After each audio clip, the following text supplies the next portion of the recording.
Welcome back everybody to another video live streaming the QPR reaction, preview. Southampton coming to Loftus Road on Wednesday night. We're gonna do the preview show now today. Hopefully you're all having a good day. Obviously it's good evening now, but yeah, hopefully everyone's had a good Monday. Welcome Ryan and Foley. How are you both doing? Hopefully you're all good. Probably more people in the chat in a bit. But let's start off with Southampton first, not QPR, and say Will Steele has been sacked. Got sacked literally a minute before I started the show last night. It was announced a minute after I started it, so I didn't realize it until I ended the stream. Otherwise I would have put it in the stream yesterday. But Will Steele has been sacked. Now, do I think it's a fair sacking? Not really, but when it comes down to clubs like Southampton, where they bring in a manager, in my opinion, like in the same league as Julian Stefan, they expect better and a lot more. Obviously, you know, Southampton are not having the best of seasons this season. He's had a difficult period with losses and draws. And yeah, so I would say, in my opinion, it's harsh, but it's understandable in Southampton's predicament, where they've just got relegated and they want to go back up straight away, and they're pretty much a couple of points away from relegation zone, you know. So yeah, it makes sense, but it's a bit harsh in my opinion. It's a bit too early to sack a manager, but because of the position that they're in, I'm guessing that's why. But we'll say this. I think Will Steele, it shows you where everyone was talking about him over the summer when he came to Southampton, about how good he was in France and everything like that. I would say this: I still think he's a good manager, but to adapt in the Championship, it's very difficult, and he's got a lot of work to do to come back from this. And hopefully he doesn't give up, and hopefully he stays in the country and gets seen in League One or something like that, to see if we can go from there. But the question is, does that make it easier for QPR tomorrow? Sorry, Wednesday? I don't know. There clearly must have been something up with Southampton, with Will Steele. You know, it wasn't working out. But if the manager's gone and they change the tactics on whoever comes in at the moment to not replace him, but just hold the fort down against QPR, is it going to be a positive sign for us, or is it going to be a bad sign? In my opinion, it's both, you know. So yeah, I think Southampton have an advantage, but they also have a disadvantage as well in this game, just because of the Will Steele situation and going in from there. Now, on QPR side, we have a hell of a lot of work to do, coming back from 2 losses, 1-0 at Derby and a 4-1 loss at home to Ipswich. Also the 2-1 loss at Millwall as well. Now, like I said, this season, it should all be about prioritising our home form, making sure every home game is a win from 3 points, and not a loss, whether that's a draw. But, you know, going from there, I'm a bit worried about the game, I am, of Southampton, but I think the confidence level of the team at the moment that's because of how I feel. You know, we're not doing too good in form at the moment. There's a lot of tiredness in the team, and a lot of wrong decisions. There is. Now, Julian Stefan did put out and say something about Escudina, saying that he's young, and he's not gonna fault him or whatever. But I would say he has a lot of work to do with Escudina. I'm not saying Escudina's rubbish, but he does have a lot of work to do, Escudina. You know, he ain't ready yet, and he's got a lot of work to do. And I think the decision to put him on was a bit clumsy. But yeah, I would say Davis would have been the best choice for left back. But going away from all of that, let's just stick to the subject of Southampton. It's gonna be. I don't know if it's gonna be a difficult game or a good game, just because of our form.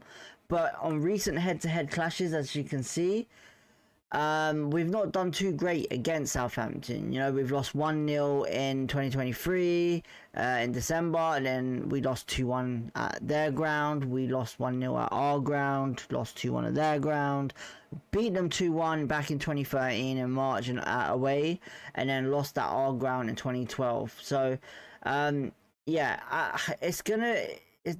I think we may have to just ignore the head-to-head clash and stick with what's going on right now with the clubs. So for us, we need to win this game. We need to get a result, and that's the main thing. But against Southampton, which has obviously been a change for them, it's a positive in our side in their form, but it's also a negative because they've also just sacked the manager that has put them in that position, and that can easily change overnight when it comes down to tactic wise and stuff like that. So I don't know what they're gonna do on the day. I can only go by what it says this season for them on game wise. So literally their momentum and possession is really good in most games, you know. They try to dominate each game, but sometimes they do struggle. Momentum wise, sometimes is a lot better than other teams. It is looking at this.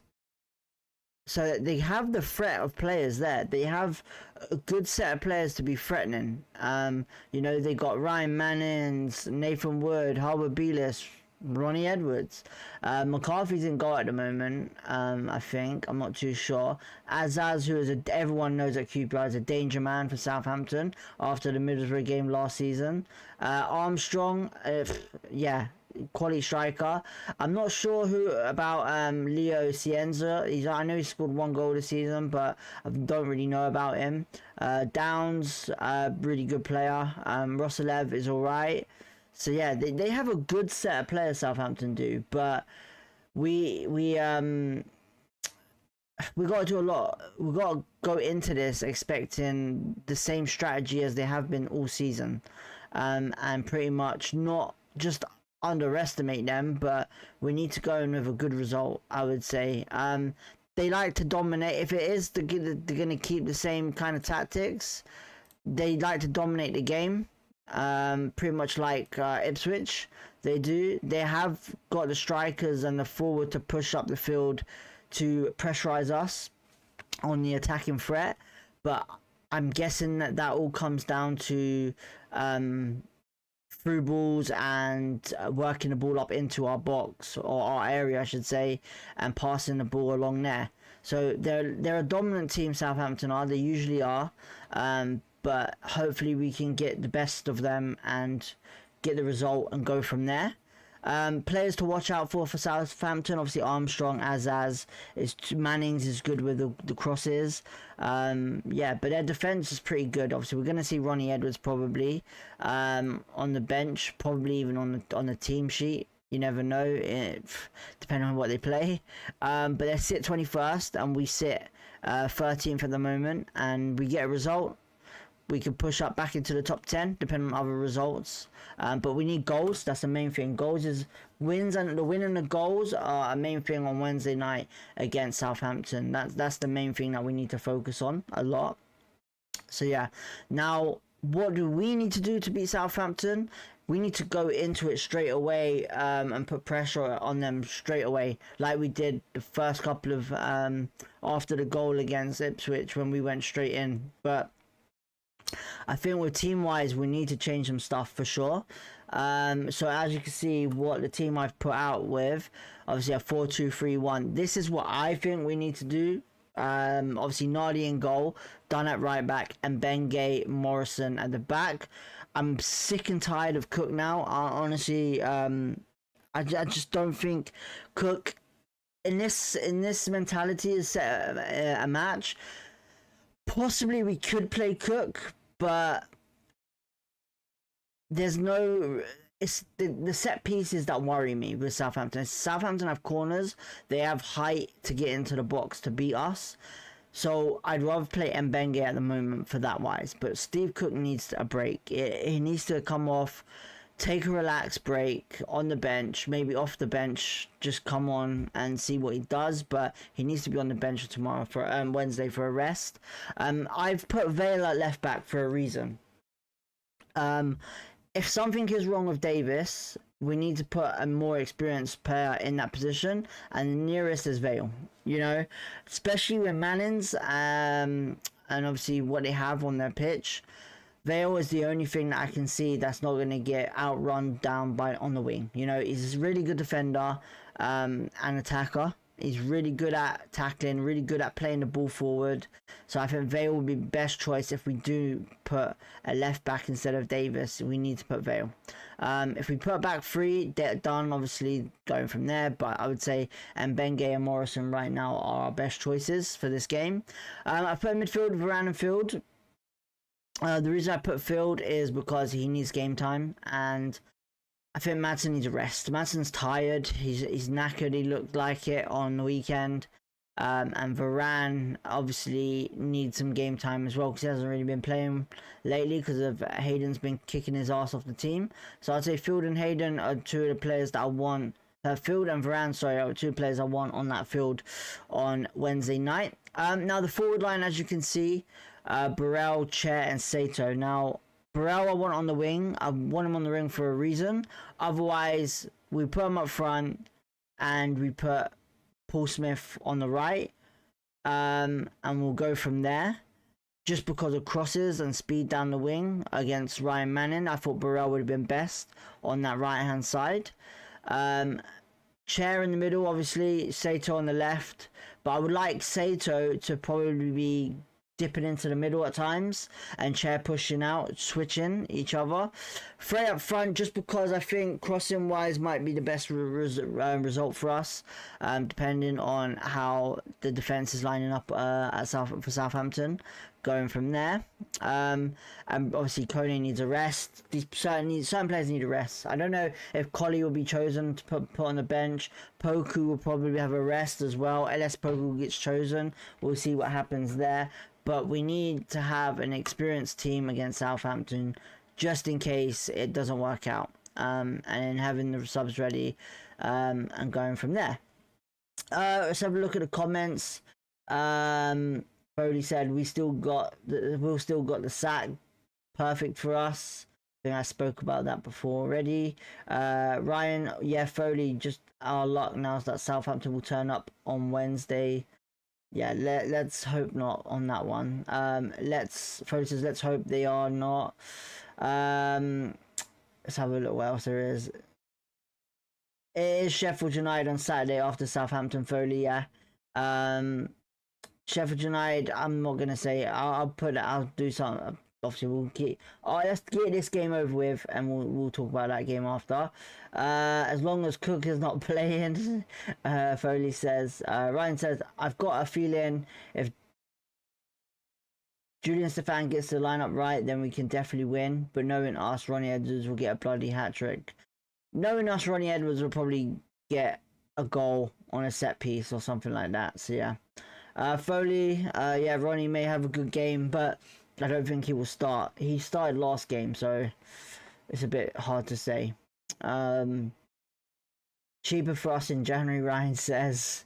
Foley says, how much is Ronnie worth? 2.1 last time I heard. I think it's worth a bit more than that, I'll be honest.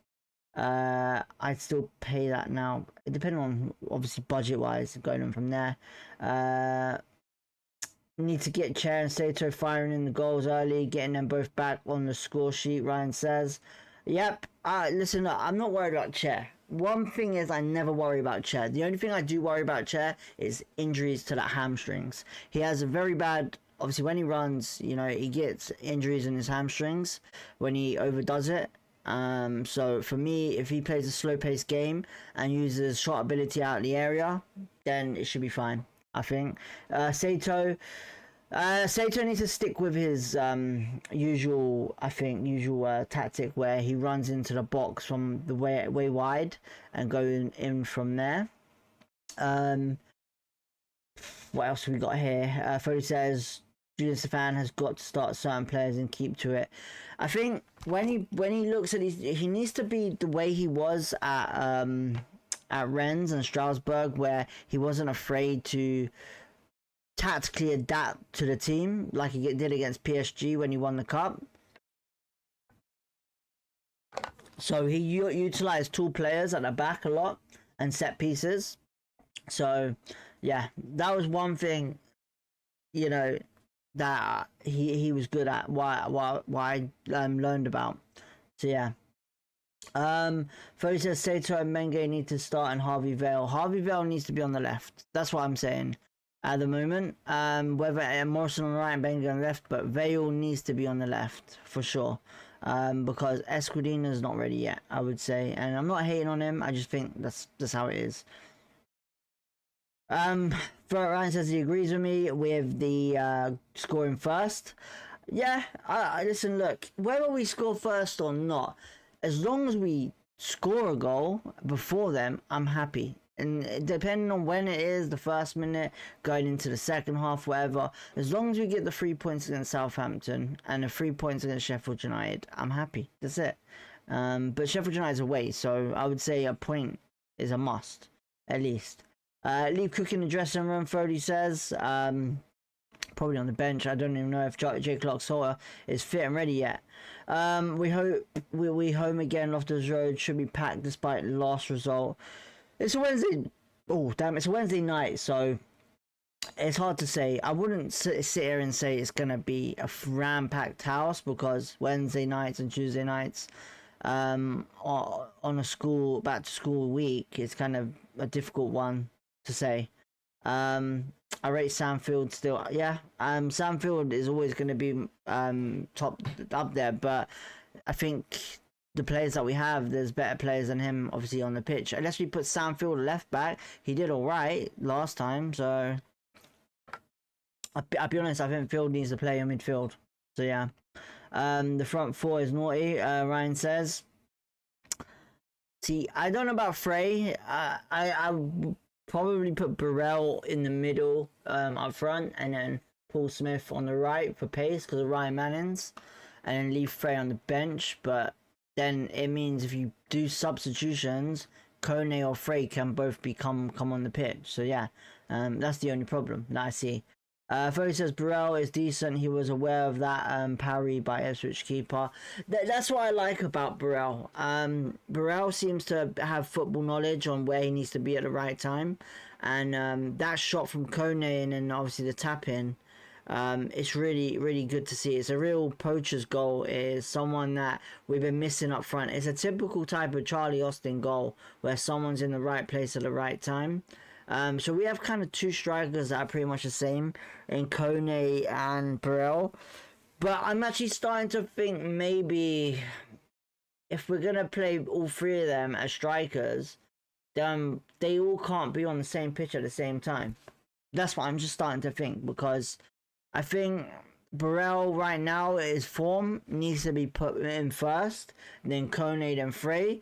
And usually what I would say, if someone doesn't score in that week, then you need to change it. You need to put someone else up front, you know. But I know a lot of the time you're going to, a manager's going to have a favourite, you know. And that's what was Marty. Marty had favourites, you know. Marty was a favourite of Sam Field, and that's why Madsen was not really playing that much. Obviously with Chair and Marty were like real close, so it was like one of them things where Chair would probably be playing whether he was coming back from injury or what. But we'll see how it goes. But Chair definitely needs to be in that middle tomorrow against Southampton. The only thing that worries me is Azaz. You know, I think Azaz is a really quality midfielder, and he's a danger man.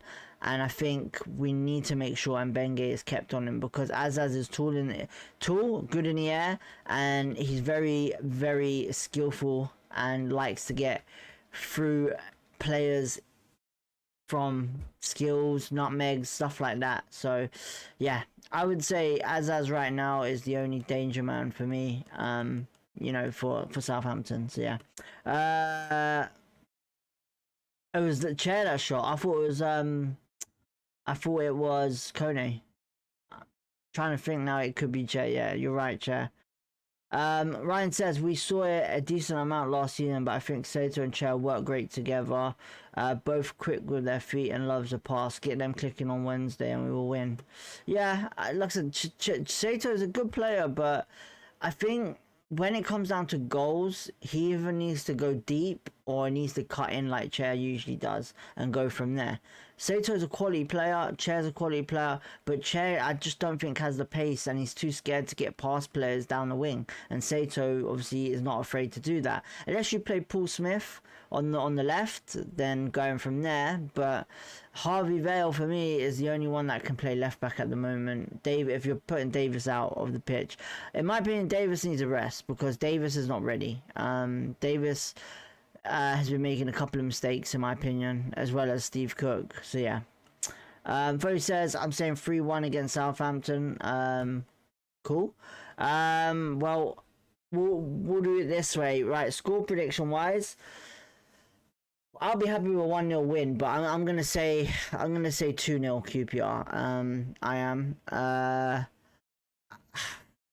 have a bit of a feeling that we're gonna do I don't know why, but I just get a feeling we're gonna do a Burnley on them.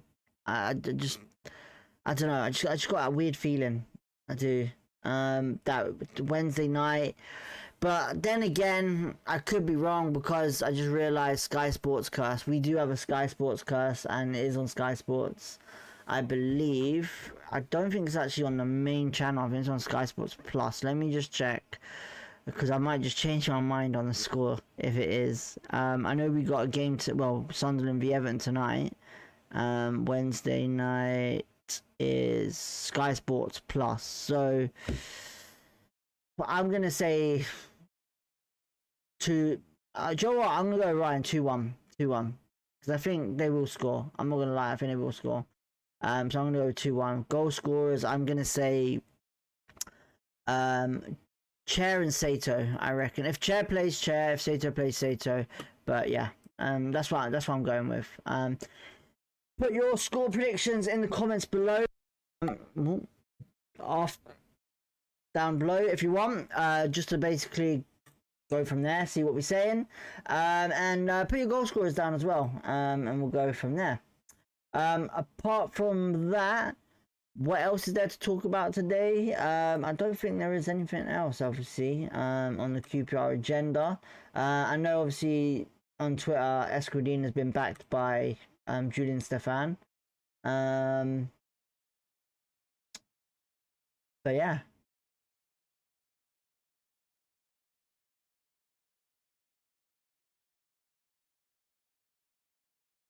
Just looking to see if just see Jack Colback is is what? Jack Colback's what? Jack Jack Colback's doing Baller League? Oh, for crying out loud, Jack Colback, what are you doing? Burrell and Sato for Ryan, Burrell, Sato and Kone for Foley. Okay, well, we'll leave it there, and obviously we'll be back on Wednesday night. You never know, we might do a live stream tomorrow. Listen, look, I know I say this a lot. I can't guarantee you it sometimes because I'm just so busy, but yeah, if I do go live tomorrow, it's probably because of I'm playing QPR career mode on FIFA or something like that. So yeah, we'll try and get back into that. We will. I've been a bit busy lately, just sorting stuff out, going into that. So yeah, hopefully we can bring it back though, and have a good chat with you guys on there, and we'll go from there. But if you enjoyed the stream, hit the like button, subscribe if you want to, and don't forget, leave your comments below on what you think the score prediction is going to be on Wednesday night, what goal scorers, and the question of the day. What should we go with the question of the day?